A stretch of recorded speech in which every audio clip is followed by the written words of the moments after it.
The swing, not the singing. Don't forget when you dance, don't dance another 8-bit jam. Hey, opposing gloves here, and today we are going to be jumping into the world of harmony. Today we were going to wrap up our diminished 7-chord thing.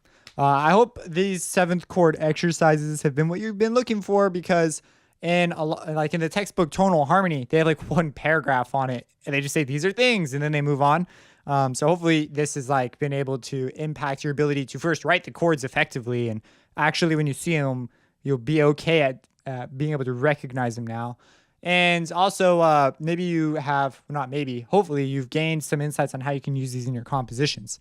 So I have this same as the other ones. We are now composing, and I don't have a worksheet for this. I'll include this example, but you should try to deliberately write a song using the diminished 7 chord. And you see here, I used it all over the place. Now, I am using it in an interesting sort of way. Originally, I was going to do something that was a little more complicated, but then I decided to not.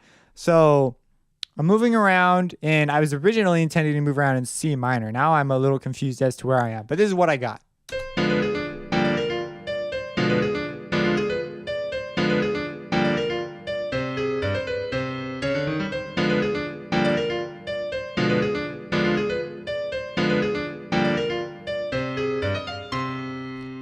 I'm still in C minor. I resolve on a C minor. And I'm treating this as the 4th. So, yeah, that's my thoughts on it anyway. Sometimes this stuff can be interesting. So what we have here is we have a F fully diminished 7 chord into a G minor 7 chord. You might be going, why this progression?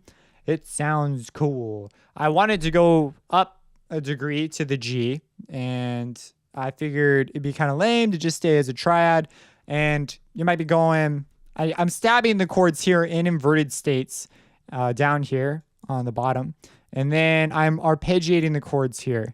And then there's a rhythmic thing going on too. So I have like a note stated, and then like this thing, and then another thing, and then another note stated, which is still the tonic of our key, and then a thing, and then we go up a thing. And this time we go to D, to the D7. This was decided, I didn't really have like a super specific reason. I just thought it'd be a cool progression. So I said, I'm going to do the 2, and I'm using fully diminished chords. So I'm going to use another fully diminished chord. And I was actually thinking I was going to go into G. But because of the way I phrase things, it was a little weird, but it works out sort of as a response to the G that was before, because you've associated the rhythm, this do do do do do do do do do do do do do do do do.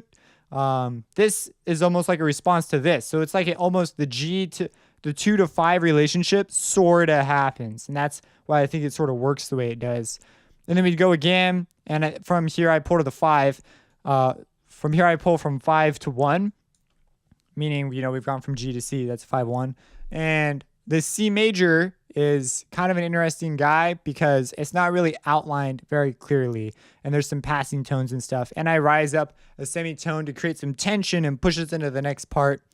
I feel like I could maybe make this a little more aggressive, like just toss in maybe a weird harmony here to make it like very abrasive, because that's sort of the vibe I'm going for here. And then we repeat the thing because it's pretty crazy, and I feel like it's really interesting, and it's kind of complicated. So generally, you don't want to get too complicated, and if this just happened one time, it feels a little unfinished. And then I tie it all up with a nice little C at the very end.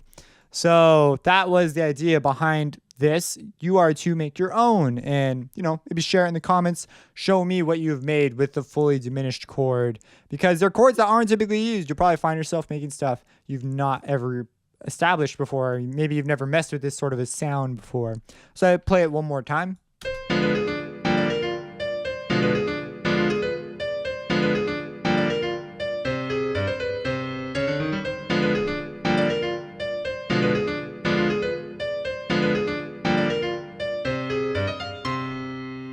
So yeah, don't forget to label your stuff too. If you just like write notes and you don't even make an attempt to understand what you wrote, your exercise is pointless.